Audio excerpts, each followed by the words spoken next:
Alors après avoir vu la partie 1 sur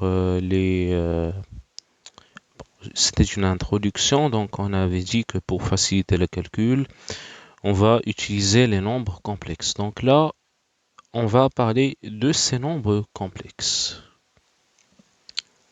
Alors, on considère le complexe suivant, qui est z bar est égal à A plus JB. Donc ici en physique, on utilise J au lieu de I parce que I c'est réservé pour le courant électrique. Alors vous savez que A c'est tout simplement la partie réelle et que B c'est la partie imaginaire, et vous avez aussi J carré est égal à moins 1. Alors là, on va voir la représentation d'un complexe. Alors ça, c'est ce que vous avez là, c'est la partie imaginaire. Donc c'est l'axe des imaginaires. Et ça, c'est l'axe des réels. D'accord? Alors, un nombre complexe, donc on le représente de cette façon. Bon, ici, si je dis que ça c'est OP, eh bien on peut dire que la norme du nombre complexe Z, donc Z bar, la norme de Z bar, c'est la racine carrée de A carré plus B carré. Donc ça découle tout simplement du théorème de Pythagore. Donc ici, OP, c'est tout simplement la norme de Z. Le module de Z qu'on peut dire. D'accord? Donc ça, c'est le module de Z. Et ça, c'est tout simplement phi, c'est-à-dire l'argument. L'argument du nombre complexe. D'accord? Donc ici, j'ai A, qui est la partie réelle de mon nombre, et ici, la partie imaginaire de mon nombre complexe. Alors, je rappelle que phi, c'est tout simplement l'argument de z bar. Et vous voyez ici que tangente phi, donc si je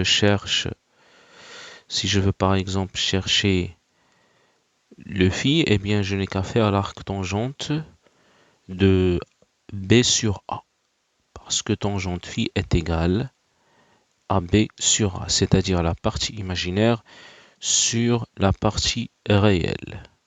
Donc partie imaginaire divisé par la partie, on va dire, réelle. D'accord? Alors, j'ai différentes expressions de z. Donc, j'ai différentes expressions de z bar. Donc, je sais que z bar égale à A plus JB. Donc, je peux aussi utiliser, donc je connais que A, c'est z bar fois cosinus phi. Eh bien, c'est simple, ça découle du triangle rectangle que j'ai parce que A, c'est l'adjacent, donc est égal à l'hypoténuse qui est Z multiplié par cosinus phi, plus J fois le module de Z bar, donc la même chose, fois sinus phi. Donc la même chose parce que B, c'est le côté opposé à l'angle phi, donc à l'argument phi, c'est-à-dire, bon, c'est l'angle phi. Donc, c'est-à-dire que je vais avoir l'hypoténuse multipliée par le sinus. Alors, je factorise par z bar. Je le mets en facteur. Donc, z bar multiplié par cosinus phi plus j sinus phi. Alors, ça, c'est tout simplement l'exponentielle de j phi.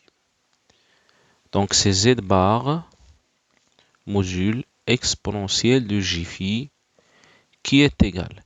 Donc, je sais que z bar est égal à la racine carrée de a carré plus b carré multiplié par exponentielle de j phi. Alors, imaginez maintenant, imaginons un cas. Donc, imaginons z bar égale à j, par exemple. Donc, on va poser